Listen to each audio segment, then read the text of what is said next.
పంట రుణాలు మాఫీ చేసిన రేవంత్ రెడ్డి గారి నాయకత్వం, పంట రుణాలు మాఫీ చేసిన రేవంత్ రెడ్డి గారి నాయకత్వం.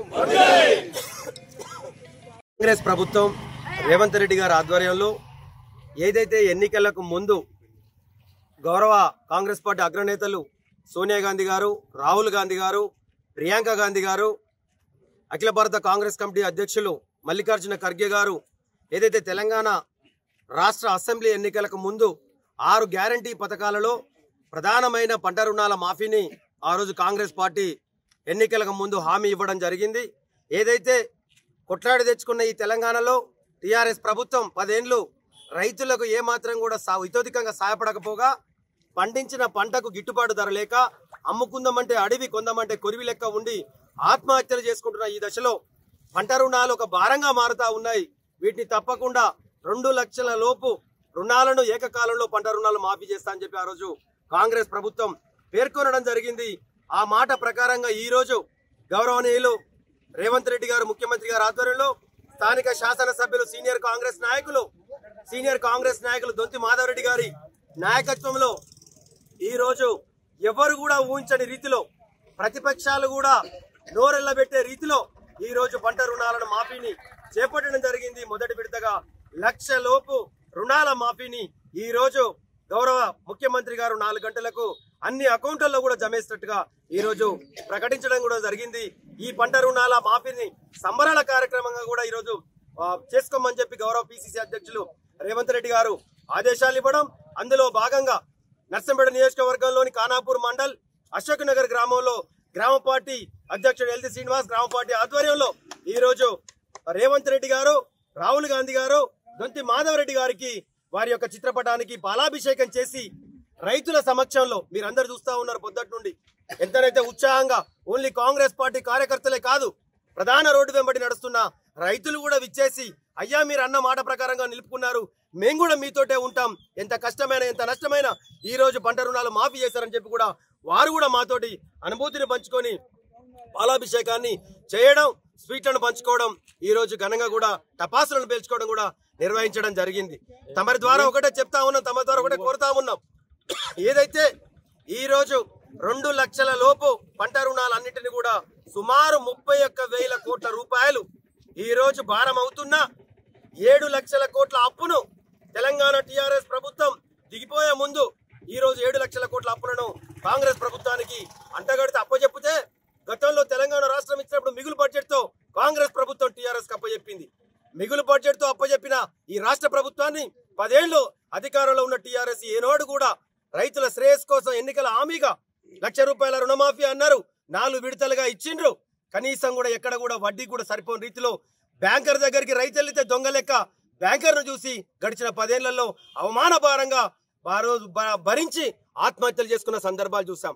కానీ ఈ రోజు ఏదైతే కాంగ్రెస్ ప్రభుత్వం అన్న మాట ప్రకారంగా చెప్పిన మాటను నిలుపుకునే రీతిలో 2 లక్షల రూపాయల రుణాలను మాఫీ చేస్తా అన్న 31,000 కోట్లు ఈ రోజు అప్పుల ఊపిలో ఉన్నప్పటికీ కూడా భారమైనప్పటికీ ఈ రోజు పట్టెడు అన్నం పెడుతున్న రైతన్న దుఃఖపడొద్దు, గోసపడొద్దు, రైతు గోసపడితే దేశానికి అరిష్టం అన్న నానుడిని కాంగ్రెస్ ప్రభుత్వం వంటబుచ్చుకొని ఆ రోజు ఏదైతే వరంగల్ డిక్లరేషన్ లో గౌరవ రాహుల్ గాంధీ గారు 2022 మే 22వ తారీఖు నాడు ఆ రోజు లక్షలాది మంది పాల్గొన్న వరంగల్ బహిరంగ సభలోనే రైతు డిక్లరేషన్ ను ప్రకటించడం జరిగింది. గిట్టుబాటు ధరలతో పాటు పంట రుణాలను మాఫీ చేస్తానని ఆ రోజు ప్రకటించిన ప్రకారంగా ఈ రోజు గౌరవ ముఖ్యమంత్రి గారు రేవంత్ రెడ్డి గారు, కేబినెట్ గౌరవ శాసనసభ్యులు పెద్దలు దొంతి మాధవరెడ్డి గారు ఉమ్మడి నిర్ణయంతో ఎంత భారమైనా కూడా రైతులను కాపాడుకోవాలని చెప్పి కూడా ఈ రోజు ఏకకాలంలో మాఫీలు చేయడం జరుగుతా ఉంది. ఈ ఒక్క రోజే 7,000 కోట్ల రూపాయల డబ్బులు రైతుల అకౌంట్లలో, బ్యాంక్ అకౌంట్లలో జమ కాబోతా ఉన్నాయి. ఇది చారిత్రాత్మకమైనది. ఆ రోజు గౌరవ దివంగత ముఖ్యమంత్రి వైఎస్ రాజశేఖర రెడ్డి గారు ముఖ్యమంత్రిగా వచ్చిన సందర్భంలో గౌరవ యూపీఏ చైర్పర్సన్ సోనియా గాంధీ గారి ఆధ్వర్యంలో ఆ రోజు ఏకకాలంలో 1 లక్ష రూపాయలను పంట రుణాలను మాఫీ చేయడం జరిగింది. మళ్ళీ ఈ రోజే ఏకకాలంలో 2 లక్షల లోపు రుణాలను ఆగస్టు మాసం ముగిసే లోపు అందరి రైతులకు మాఫీలు చేస్తానని ప్రకటించడం జరిగింది. పార్లమెంట్ ఎన్నికలకు ముందు అన్న మాట ప్రకారంగా ఈ రోజు రేవంత్ రెడ్డి గారు కాంగ్రెస్ ప్రభుత్వం మాట నిలబెట్టుకుంటా ఉన్నది. ఒక్కటే మీకు దయచేసి ఏదైతే కాంగ్రెస్ పార్టీ చెప్పుతుందో అదే చేస్తుంది, చేసేదే చెప్పుతుంది, చెప్పేదే చేస్తుంది. మీరు చూస్తా ఉన్నారు గతంలో ఉచిత విద్యుత్తును అందించింది కాంగ్రెస్ పార్టీ. గతంలో ఏదైతే బకాయిలను విద్యుత్ బకాయిలను రైతులను ఆదుకునే క్రమంలో ఆ రోజు మాఫీలు చేసింది కాంగ్రెస్ ప్రభుత్వం. పంట రుణాలను గతంలో మాఫీ చేసింది కాంగ్రెస్ ప్రభుత్వం. ఇప్పటికీ కూడా రైతుల కోసం ఏదైనా కూడా అవసరమైతే కమిషన్ ఏర్పాటు చేసి ప్రత్యేక నిధిని ఏర్పాటు చేసి పంటలను నేల స్వరూపాన్ని బట్టి నేలను పరీక్ష చేసి ఈ నేలలో ఏ పంట పండుతుంది, ఆ పంట రైతుకు ఏ విధంగా గిట్టుబాటు వస్తుంది అనే ఆలోచనతో ఈ రోజు రేవంత్ రెడ్డి గారి ప్రభుత్వం ముందుకు సాగుతా ఉన్నది. కాబట్టి తప్పకుండా రైతు సంతోషపడే రీతిలో విప్లవాత్మకమైన నిర్ణయాలను రేవంత్ రెడ్డి గారి కాంగ్రెస్ ఆధ్వర్యంలో ప్రభుత్వం తీసుకుపోతా ఉన్నది. కాబట్టి తప్పకుండా ఈ రోజు ప్రజా శ్రేయస్సు కోసం 5 ఏళ్ల పదవి కాలంలో కాంగ్రెస్ ప్రభుత్వాన్ని ఆశీర్వదించారు. ఇది ప్రజాపాలన, ప్రజల పాలన, కాంగ్రెస్ ప్రభుత్వ పాలన. రేవంత్ రెడ్డి గారి ఆధ్వర్యంలో, మాధవ్ రెడ్డి గారి ఆధ్వర్యంలో ఈ రోజు ప్రజాపాలన సాగుతా ఉన్నది.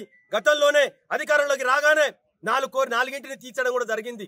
ఏదైతే 200 యూనిట్లు కరెంటు ఫ్రీ అన్నాం, మాట నిలుపుకోవడం జరిగింది. 500 రూపాయలకే గ్యాస్ మొద్ద అన్నాం, మాట నిలుపుకోవడం జరిగింది. ఉచిత మహిళలకు ఉచిత బస్సు ప్రయాణం అన్నాం, మాట నిలుపుకోవడం జరిగింది.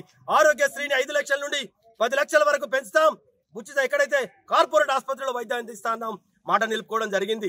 ఇందిరమ్మ ఇండ్ల పథకాన్ని కూడా ఎన్నికలకు ముందు ప్రారంభించుకోవడం జరిగింది. ఇక గృహలక్ష్మి కింద 2500 రూపాయలు మహిళలకు ఇస్తామనం ఇవ్వడానికి ప్రయత్నం చేయడం జరుగుతుంది. ఏదైతే కాంగ్రెస్ పార్టీ మేనిఫెస్టోలో పెట్టిందో ప్రతి ఒక్క పథకాన్ని తీసుకోవడం జరుగుతా ఉంది.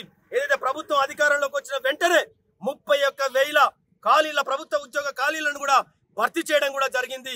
ఈ అసెంబ్లీ సెషన్ లోనే జాబ్ క్యాలెండర్ కూడా ప్రకటించి ప్రతి సంవత్సరం ఉద్యోగాలను నిరుద్యోగ యువత కోసం కూడా భర్తీ చేస్తామని నిన్న గౌరవ ఐటీ మంత్రి శ్రీధర్ బాబు గారు కూడా నిన్న ప్రకటించడం కూడా జరిగింది. అంటే అన్ని వర్గాల శ్రేయస్సు కోసం అటు విద్యార్థులు, యువకులు, మహిళలు, రైతులు, నిరుద్యోగులు, అన్ని వర్గాల కార్మిక, కర్షక సోదరులందరికీ కూడా ఉపయోగపడే రీతిలో పథకాలను తీసుకోవడం జరుగుతా ఉంది.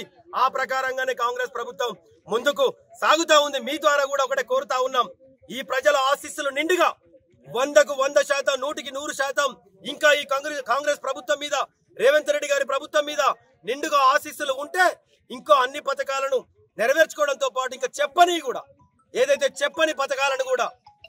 పథకాలను కూడా చేయించడానికి ప్రభుత్వం ముందుకు సాగుతా ఉంది. ఇంకొక ప్రధానమైనది ప్రభుత్వ ఆలోచన కూడా ఏదైతే విద్య, వైద్యం సంపూర్ణ స్థాయిలో ప్రతి మనిషికి అందిస్తే ఆ మనిషి కంప్లీట్ గా భవిష్యత్తులో కూడా ఉన్నత స్థానానికి చేరుకుంటాడన్న నానుడిని కాంగ్రెస్ ప్రభుత్వం గుర్తించబోతా ఉంది.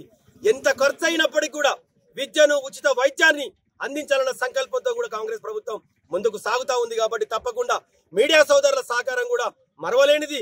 మీరు కూడా మీ యొక్క ఆశీస్సులు కూడా నిండుగా ఉండాలని మరొకసారి 2 లక్షలు ఒకేసారి మాఫీ చేస్తున్నారా, దాన్ని విడుదల చేస్తున్నారు? 2 లక్షల రూపాయలను మాఫీ చేయడం జరుగుతా ఉంది అన్నారు. ఈ రోజు వరకు 1 లక్ష రూపాయల లోన్ ఉన్న వారికి ఈ రోజు వరకు కంప్లీట్ జరుగుతా ఉంది. ఈ యొక్క జూలై మాసాంతం వరకు 1.5 లక్షల లోపు ఉన్న వాటిని కంప్లీట్ చేస్తామని చెప్పడం జరిగింది. ఆగస్టు లోపు ఎందుకంటే 2 లక్షల పైబడి ఉన్న లోన్ ఉన్న వాళ్లకు ఆ గైడ్లైన్స్ లో మీరు చూసారు. దయచేసి ఆ 2 లక్షల పైబడి ఉన్న వాళ్ళు ఆ పై అమౌంట్ కనుక కట్టితే ఈ 2 లక్షలు గవర్నమెంట్ ఇవ్వడానికి, అంటే ఆ 2 లక్షల కాడ కొంచెం రైతు ప్లస్ ప్రభుత్వం ఇద్దరు అకౌంట్ హోల్డర్ ఎక్కడైతే బ్యాంక్ ఏ బ్యాంక్ ఉంటుందో, అది సహకార బ్యాంకా, వాణిజ్య బ్యాంకా, ఎక్కడ పంట రుణం తీసుకున్నప్పటికీ కూడా ఆ పంట రుణంలో 2 లక్షల పైకున్న అమౌంట్ ను వాళ్ళు జమ చేసుకున్న మరుక్షణమే ప్రభుత్వం 2 లక్షలు కూడా చెల్లిస్తా అన్నది. తప్పకుండా ఆగస్టు మాసాంతం లోపు నిన్న గౌరవ ముఖ్యమంత్రి గారు చెప్పడం జరిగింది. వీలైతే ఆగస్టు 15 లోపే మొత్తం చేస్తా అన్నారు. వాళ్ళు ఆ ప్రకారంగానే ఉండేటట్టుగా ప్రయత్నం చేయడం జరుగుతా ఉంది. ఇది విడతల అనేది ఏం లేదుగా, దీనికి విడతలనే పేరు లేదు, వెసులుబాటు మాత్రమే. అంటే డబ్బులు అకౌంట్లో జమ చేయడానికి ఒక వారం 10 రోజుల వెసులుబాటే. గతంలో విడతలంటే సంవత్సరానికి ఒకటి వేస్తా అని చెప్పేది కేసీఆర్ గారు. ఆ తర్వాత పాత మర్చిపోయాడు, అసలుకు వడ్డీ అయింది, వడ్డీ అసలే కూస్తున్నది.